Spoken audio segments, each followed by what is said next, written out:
Hello everyone and welcome back to a new video. I hope you guys had a wonderful day, morning or whatever time it is for you. So today I want to start into the video with some good news. I had the interview today, it was a group interview and I got selected for the next stage. So basically what that means, to become a DM setter, the OTE, the on-track earning will be 6 to 8K in 6 months. So the on-track earning in about 6 months, I will earn 6 to 8K on average. So a few people make less and a few people make more. So if I put in the hours in the first 6 months, I can definitely earn the 6 to 8K. And if I put in a little bit more effort, I can exceed that amount. But also if I don't put in the effort and the results, I will get less and probably end up making like 2 to 3K. But my goal this year is to make 10K, so this is great news. And basically what that means, getting to the next step, I'm now in the closest pipeline. That means that whenever the new job offer comes, so there's a sales manager, whenever there's a new job offer, I will be the first selected and made with that new offer. And also today I had a really interesting call. It was about mindset, athlete mindset, that I want to share some thoughts about it with you guys, and hopefully you guys can implement it into your daily life. And if there's some athletes watching, they can use it for their performance as well. So I always take notes when there's an important call, because I think note takers are money makers. So first of all, what the call was basically about the growth mindset and the fixed mindset. I think a lot of people already heard it, or when they had psychology classes in school.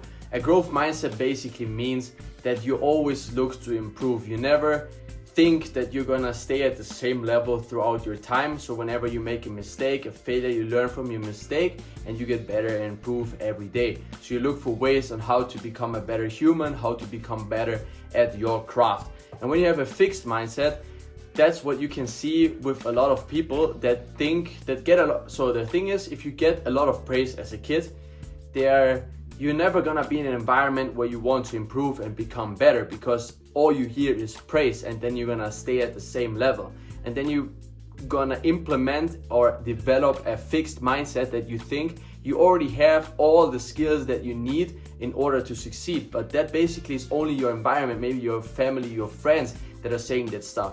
You never went out of your comfort zone. And if you stay in your comfort zone, you're never gonna grow as a person, you're never gonna grow as an athlete or anywhere else in your life. You need to get out of your comfort zone. So even if you are right now in a comfortable situation, in a comfortable environment, you still need to find different things that can get you out of your comfort zone. So basically, when you look at your comfort zone at face value, let's say this part is your comfort zone, right? And every time you do something out of your comfort zone, this zone expands. And then whenever you are doing new uncomfortable situations, your comfort zone grew to this being this big, and then you grow, and then you can do the things that you felt uncomfortable maybe a year ago with ease. So the same you can apply for maybe your job. If you want to get a raise, if you're an athlete and you want to get to the next level, you kind of push yourself every training to do something out of your comfort zone. So what that means, for example, could be, let's take a soccer player, because I'm a football player as an example. I'm an attacking midfielder, and every time I get the ball, I'm playing the ball safe. Then I'm staying in my comfort zone, because these are the easy passes that I can make. But every time I try to play the crucial pass in the final third, a forward pass that breaks the lines, then I'm gonna break that comfort zone mindset and improve it and make it bigger. And then I'm gonna get more comfortable playing these hard passes, and then these hard passes are gonna be comfortable. And that's how you grow as a player, and that's how you grow as a human as well. So if you want to improve your job, you can use the same principle and apply it to that. And now I want to go in depth on some notes that I took on that call.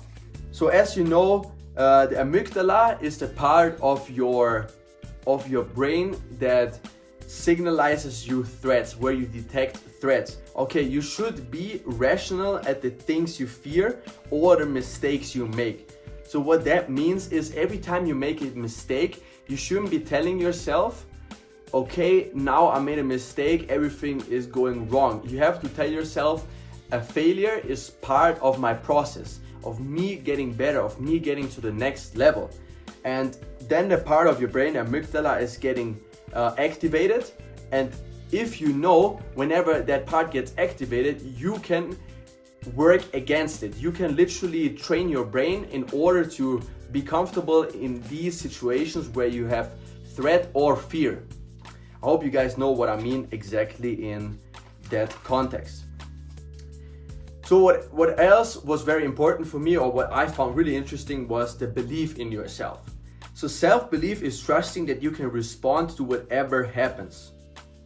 So it doesn't really matter if someone talks bad about you and doubts you. You know that you have such a strong self-belief that you're not gonna respond in a negative way to that emotion that somebody else is trying to portray to you.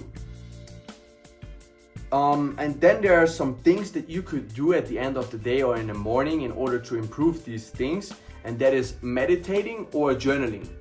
And I had some decent success with meditating, with guided meditation, but you can also implement breathwork meditations or visualization. So if you want really as a human or in the workforce or as an athlete to get to the next level, you should be practicing visualization.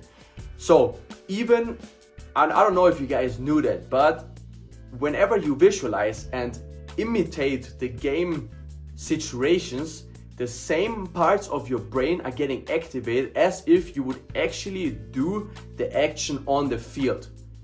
Or whatever, if you would, for example, hold a speech and you want to get a better public speaker, whenever you rehearse it in your mind, the same regions in your brain are getting activated as if you would actually do the real part in real life. Your brain can't really know the difference between real and imagination because your brain thinks it's really happening in real life.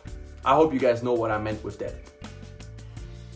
And these were the parts that I wanted to talk about today. I hope you guys liked it and got some hopefully some good information out of it and can adapt it to your life. And if there are some athletes, maybe some soccer players, football players in here, I would really like if you guys comment down below how you guys gonna implement it into your daily life or into your practice.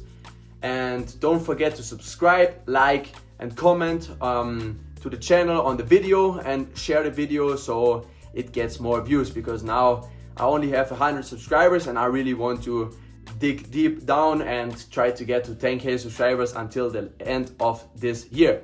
So thank you very much for watching, and I really appreciate anybody that just shares, likes or comments and subscribes to the channel.